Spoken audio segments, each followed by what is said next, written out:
Hello বন্ধুরা, তোমরা সকলে কেমন আছো? আশা করছি খুব খুব ভালো আছো। তো আজকে আমি তোমাদের লোকাল ট্রেন জার্নিটাই দেখাবো। আমরা এক জায়গা থেকে আরেক জায়গায় যাচ্ছি। তো বসে আছি, হাজব্যান্ড আর আমি যাব।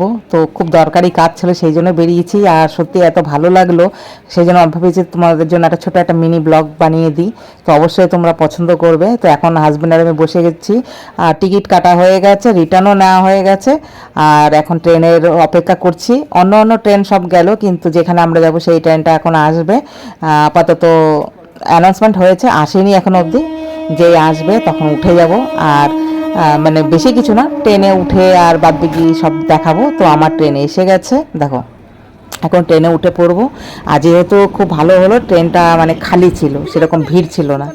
তো দারুণ ভালো লেগেছে। তো হাজব্যান্ড জেন্টসে উঠেছে আর আমি উঠেছি তোমার লেডিসে। তো জেন্টসে আমি উঠতে পারতাম, পুরো ফাঁকাই ছিল। তো বেশ ভালোই লাগলো। তো এখানে এখন ছেড়ে দেবে ট্রেন। আর সত্যি খুব ভালো লাগে। আমি কলকাতা যখনই আমি আসি, আমি লোকাল ট্রেনটা খুব কমই ওঠা হয়, কিন্তু যখন উঠি তো আমার খুব ভালো লাগে। আর আমি একটু ভিডিও শ্যুটও করে নিই, আর রিলসে দেওয়ার জন্য, ইনস্টাগ্রামে দেওয়ার জন্য, ফেসবুকে দেওয়ার জন্য, ইউটিউবের জন্য। তো তোমরা যদি ভালো লাগে আমার ভিডিওগুলো, তো অবশ্যই আমাকে জানাবে, কমেন্টসে লিখবে। আর কিছু কিছু দেখতে চাইলে সেটাও আমি দেখাবো। আর তোমাদের কি কি মানে দেখার ইচ্ছা আছে সেটা আমাকে অবশ্যই বলবে। আর তো ফুডের জন্য তুমি দেখবে, না বাড়ি ঘরের দেখাবো, না এমনি অন্য কিছু দেখাবো, বা ঘুরতে বেড়াতে যাচ্ছি সেটা দেখাবো, অবশ্যই কমেন্টস করে জানাবে। তো দেখো একটা ট্রেন পাস হলো। তো ব্যাস জাস্ট আমি পৌঁছেই যাব।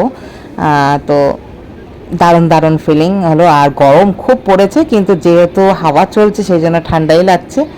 আর যে কাজে আমি যাচ্ছি, আশা করছি সে কাজটা হয়ে যাবে। পরে আমি অবশ্যই তোমাদেরকে বলবো কোন কাজে আমি গেছি। তো আজকে দুটো তিনটে কাজ আছে, সেটা যাব, কিন্তু ফার্স্টে একটা কাজে এখন আমি নামবো। তো আমার স্টেশন এসে গেছে, তো আমি এখন নেমে যাব। তো নেমে গেলাম। আর কাজটা করার পরে, সেই কাজটা সেখানে আমি দেখাতে পারবো না তোমাদের, সব কিছু দেখানো যায় না ইউটিউবে, তোমরা অবশ্যই সবাই জানো। তো কাজটা হয়ে যাওয়ার পরে তারপরে বাড়ি ফিরবো, তখন একটু দেখাবো তোমাদের সঙ্গে। তো আগে গিয়ে ফটাফট কাজটা করে নিই। তো ট্রেনটা দেখো চলে গেল, আমি নেমে গেছি, হাজব্যান্ড আসছে ওইদিকে। তো সেই জন্য অপেক্ষা করছি। হাজব্যান্ড আসলে একসাথে দুজনেই চলে যাব। উনি জেন্টসে যেহেতু উঠেছিল। তো দেখো আমাদের কাজ হয়ে গেছে, আমি আবার বাড়ি ফিরে এসেছি। তো আমাদের নামিয়ে দিয়েছে। তো আমি এখন রাস্তাটা মানে রেল লাইন পার হওয়ার পরে তারপরে আমি